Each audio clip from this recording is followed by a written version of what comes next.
Hello, physics fans.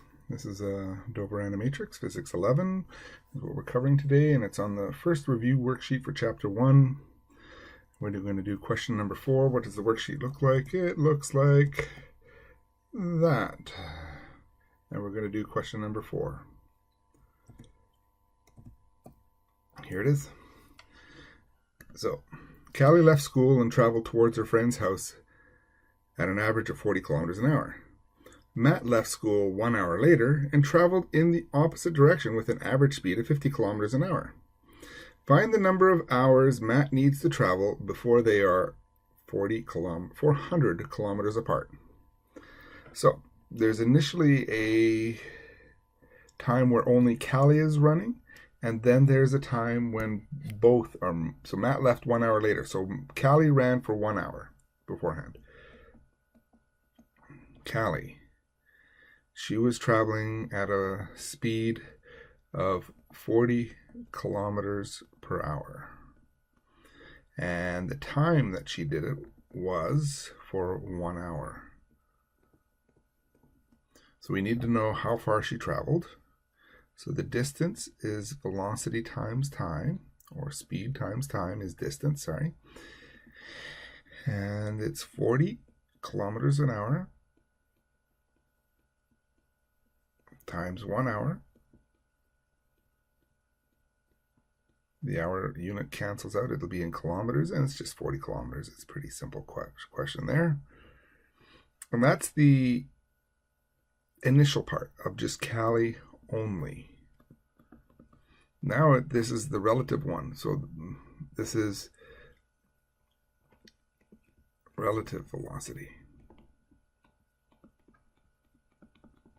because Matt and Callie are moving. So VREL, the two speeds of 50 and 40, and the units kilometers per hour and kilometers per hour. Now, do we add or subtract? They are in opposite directions, and opposite directions says we add these speeds together. So the relative velocity is 90 kilometers per hour.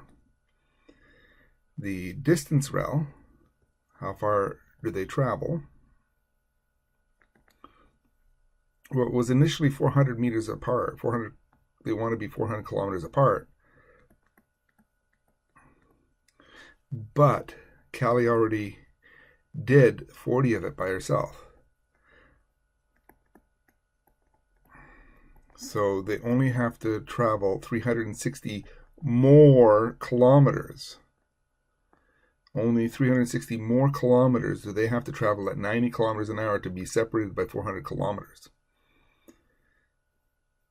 So the time is the distance relative over velocity relative.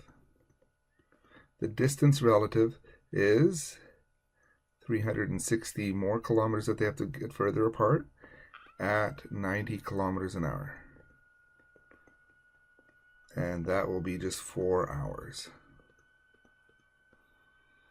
So now it says, find the number of hours Matt needs to travel. So this is the time. This is when Matt started working or moving. So this is Matt and Callie. So that is the answer for Matt. The time for Matt. The time for Callie was 5 hours, so you traveled 1 hour more. Anyway, thank you very much. Happy physicsing.